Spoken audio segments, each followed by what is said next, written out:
07、08年咧金融海嘯咧，我嘅組合可以由去100萬跌到得返20萬或者30萬或者15萬。最大嘅重點係乜嘢咧？你俾人割咗韭菜，交咗學費，你學唔學到嘢？如果你學唔到嘢，下次又割過嘅話咧，咁你就係天生韭菜命咁。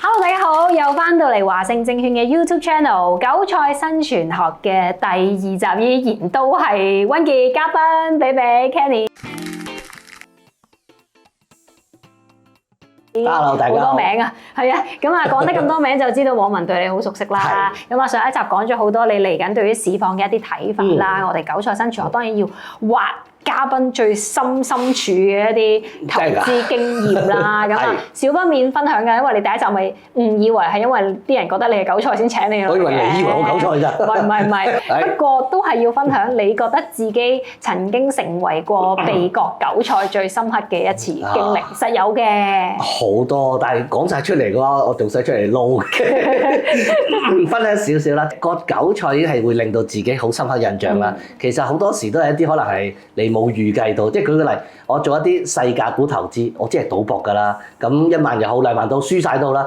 其實就應該唔係好割韭菜嘅，因為你知係賭博嚟㗎嘛。咁咪當冇運咯，當睇錯咯。初出嚟畢業頭幾年咧，就不斷地割韭菜，因為嗰陣時我有個名嘅。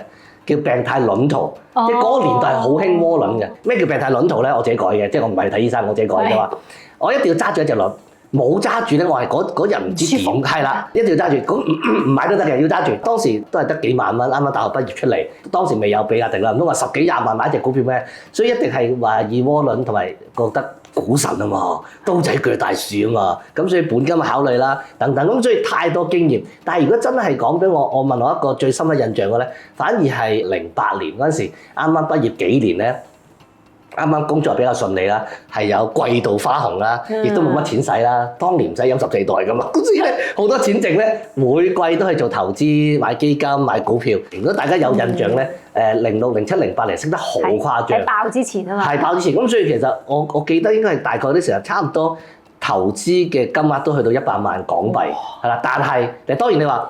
而家嗰陣時嘅100萬同可能20年前100萬就好唔同嘅，個購買力都唔同啦。咁就唔係好多嘅啫，但係都係比細個成日聽百萬富翁、百萬富翁，原來都數字上都唔係咁難做嘅啫。覺得自己真係覺得自己好勁嘅。但係07、08年咧，應該係金融海嘯咧。其實如果大家有印象啦，真係可以好多嘅成熟市場嘅指數一日跌10%，跌幾日嘅。累積嚟計咧，好多都跌咗6、7成。咁所以你可想而知就係我嘅組合可以由去100萬跌到得返20萬或者30萬或者15萬。未必啊虧損好多，未倒貼。咁但係個得出嚟個心理嘅衝擊就係你突然間可以覺得你會對自己有個懷疑啊。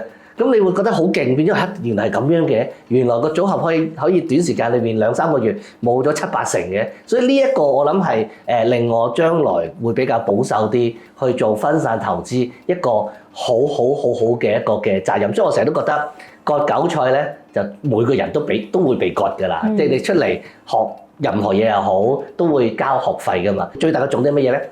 你俾人割咗韭菜，交咗學費，你學唔學到嘢？如果你學唔到嘢，下次又割過嘅話咧，咁你就係天生韭菜命咁，真係幫你唔到啦。但係唔係喎，我學得到，我唔再犯。每一次嘅虧損或者嘅下跌，都係為未來成功嘅鋪墊。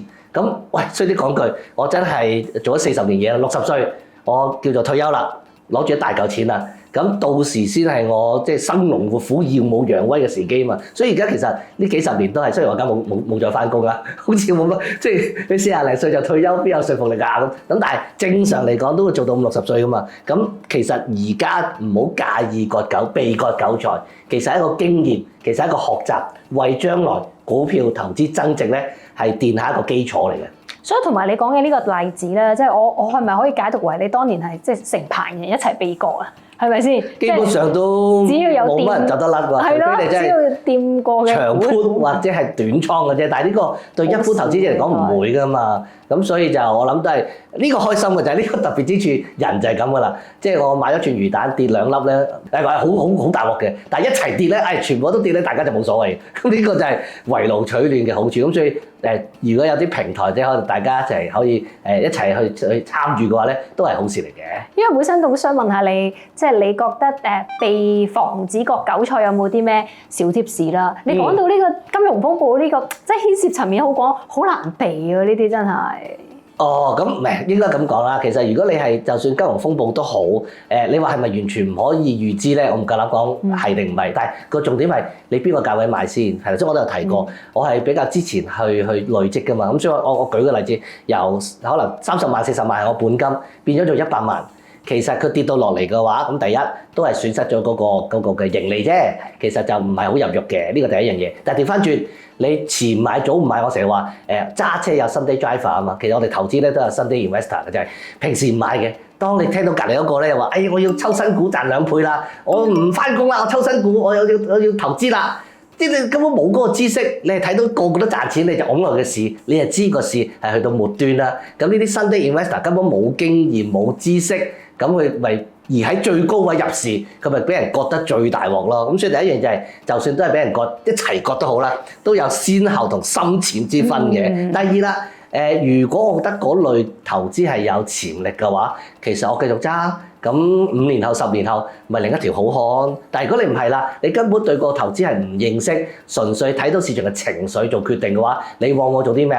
高位買入，低位快啲沽啦，再跌咁點算啊？低位再買翻，再低位你唔會買翻嘅。通常咧就係最高位或者接近高位你買入，接近低位你沽出。咁呢個韭菜就覺得心而痕咯。咁所以我諗第一就係睇基本因素啦，第二係邊個估值邊個水平去買入啦。第三真係跌落嚟嘅時候，你做一個止蝕啦，定係覺得基本因素好嘅時候可以繼續揸耐啲咧？個經濟嘅盛衰，股票嘅上落我哋控制唔到，但係投資嘅策略嘅分佈一啲嘅標的嘅選擇啊，我哋可以控制㗎嘛。咁所以我覺得其實都係好多嘅經驗學得到嘅。咁我問個比較有難度嘅問題，即係因為頭先聽完你嘅答案，我就覺得冇比較就冇傷害，即係有個比較嘅價位先至去比較到被割有幾深啊嘛。好啦，咁啊雖然我哋距離錄影嘅時間即係遠少少啦，但係我哋以 overall 譬如今年港股呢個走勢去睇啦，我當依家即係經歷完高山低谷去到 around 23,000呢啲位置。同對比早幾年港股市場真係淡啊嘛，即係美股好旺場嘅時間，去翻呢啲位啦。我哋拉長少少睇，今年入場係咪冇咁易被成為韭菜咧？I mean 相對其實比起我哋港股比較多人去買，even 我哋多節目做嗰啲時間咧，即係3萬挨近3萬嗰啲時間咧，係咪個機率俾人割韭菜嘅機會係會低啲？我可唔可以咁樣諗咧？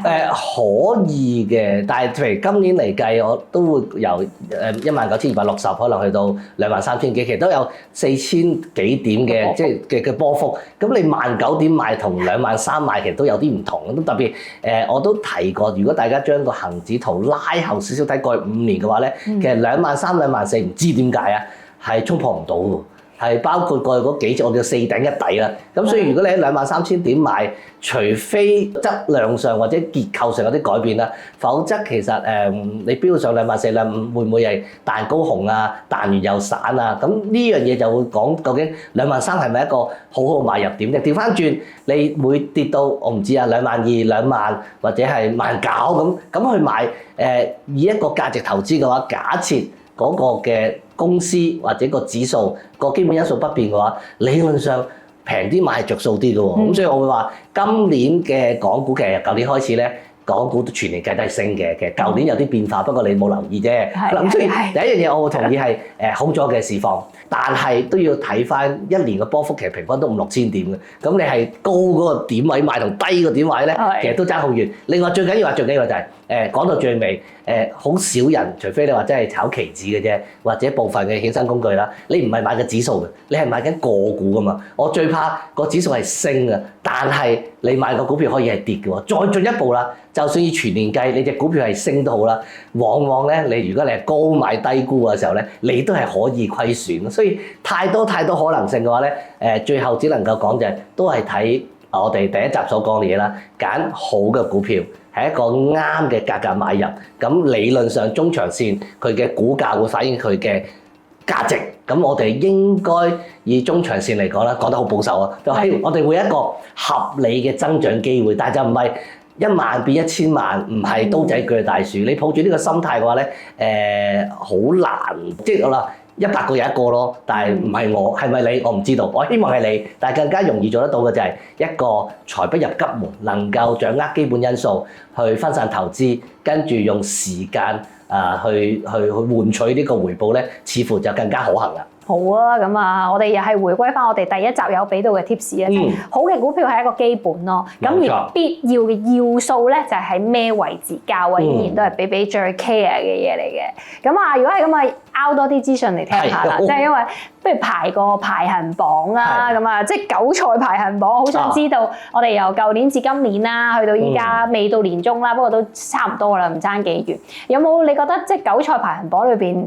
你有冇邊個資產類別覺得好容易就俾人割咗咧？即係唔一定要你有涉獵嘅。我講啲例子，第一我反而覺得就係反而係美國長期嘅債券，太多人呢1-2年咧，可能你走去銀行都聽到即係話，嚟緊減息啊，減息咧債價就上升嘅，咁梗係會買債券啦。但係你留意到個債價其實喺美國減息之後係不升反跌嘅，或者債息係不跌反升嘅。如果你講緊係早1個月嘅時間咧，1個禮拜裏邊啦，10年期國庫債券咧，曾經由講緊4.0幾咧上到4.5厘。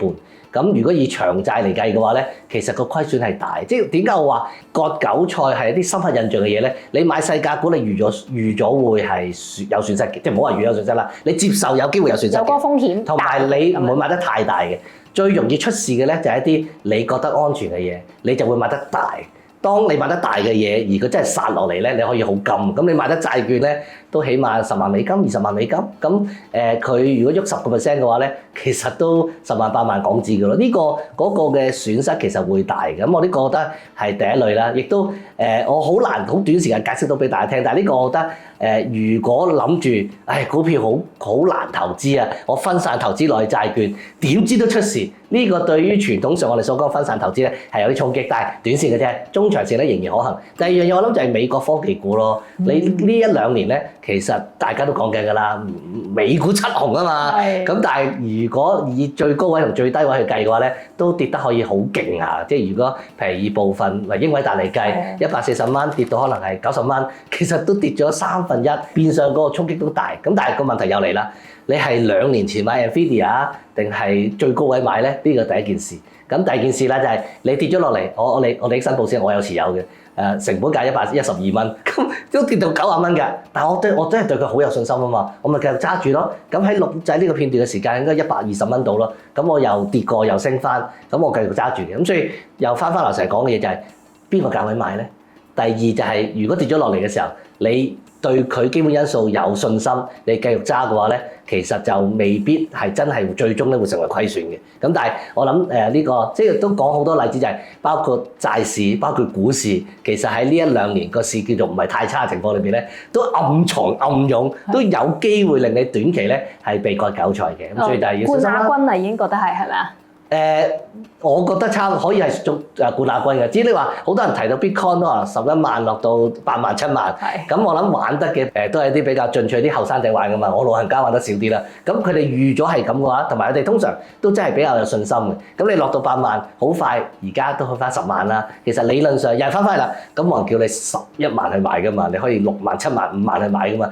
變咗就唔係純粹個價格變動咧，就成為係咪個韭菜嘅最大誘因，而係真係成個full picture 去睇。咁所以我又覺得 Bitcoin 未必係啦。咁我費事舉個股嘅例子，因為大家買嘅嘢會唔同啦。咁但係頭先提到嘅譬如一啲美國科技股啦，或者係美國嘅長年期嘅國債啦，大家都無比嘅信心，大家都係好有期待嘅話咧，都有機會咧係出問題。咁呢個我反而覺得更加具有一個警示嘅效應，話俾大家聽，真係要小心啲去處理投資啦。係啊，我本身就係想講話，當比比講嘅呢啲嘢咧，成為大家嘅經驗值啊，係咪先？攻擊敵人，攻擊夠多，儲夠經驗值，咁下次又可能會進步啦。冇錯，KO 佢。係希望下次就可以避開啦。咁啊，既然係咁啦，好多人覺得除咗你講嘅一啲狀況之外，點樣係俾人覺咧？其實遇大戶咧，大家就好中意形容呢個狀況係，因為相比起大戶，我哋就係變咗小散戶，好似能力就弱啲咁樣嘛。即係例如大家好中意講啲術語嘅啫，大戶派貨啊等等呢啲。但係咧，我覺得依家嘅港股好似同再耐啲以前，譬如學股好盛行嗰啲咧，我覺得成個金融市場嘅體系好唔同咗啦。你覺得依家仲係咪有個大戶派貨啦？咁之後我哋又好容易俾人割韭菜啦，等等呢啲狀況，仲有冇嘅咧？理論上啊，股票市場咧就唔係一個 zero sum game，唔係一個零和遊戲嚟嘅。股價買入，股價上升嘅，大家都可以受惠嘅。咁亦都大戶裏邊都可以係有買有賣，散戶都可以有買有賣，即係好難咁籠統就話一定係散戶就會沽俾呢個大戶，或者大戶沽俾散戶，又冇咁嘅絕對嘅。但係好多時就係有個前輩教我就話，零售投資者或者散戶咧，成日都做一件事，係做咩咧？做錯事，因為佢哋相對上經驗會少啲啦，冇咁多資源啦。咁呢個真㗎嘛？即係我花咁多時間去見上市公司，梗係知得多過你啦。你又唔係我一個禮拜淨係煮餸嘅時候先聽30分鐘電台咁，你又覺得你會掌握好多資訊？呢個冇可能，唔公平㗎嘛。咁所以你冇經驗，你冇知識，咁理論上你容易做錯決定咯。係啦，咁最重要嘅第一樣嘢就係睇返基本因素啫嘛。如果基本因素係好嘅，你買入。咁其實都唔關係大戶啊定係散戶事。咁當然啦，如果你真係買一啲我咁舉個例啦，其實呢幾年你講得啱就係其實啲學股啲少咗好多㗎啦。咁但係如果你真係牽涉一啲中小型股嘅話咧，因為嗰個每日交投比較細啲啊嘛，始終有形之手有心人去控制咧會比較容易啲。咁你買呢，即係我都特別想講就係，其實我每次教書都第一張圖一定係講咧，最近啲叫做欺詐嘅一啲網站宣傳咧係非常多。而我唔知點樣教你話俾你聽嗰啲係假，因為真係我哋把聲，即係我哋個樣嚟㗎嘛。咁通常佢哋推介頭兩隻咧係正常嘅，第三隻咧就係一啲真係可能有啲特別任務啊，有可能即係我哋叫山貨嗰啲嚟。咁嗰啲你買咗跌咗落去，即係翻唔到家鄉嘅。所以我諗呢啲就真係大家最驚嘅一啲叫做係大戶派貨咯。你話我買騰訊大戶派貨俾我，其實我咁講你都覺得唔係好通順啦呢個句子。咁所以我諗大戶派貨唔會存在於騰訊、阿里啩。咁但係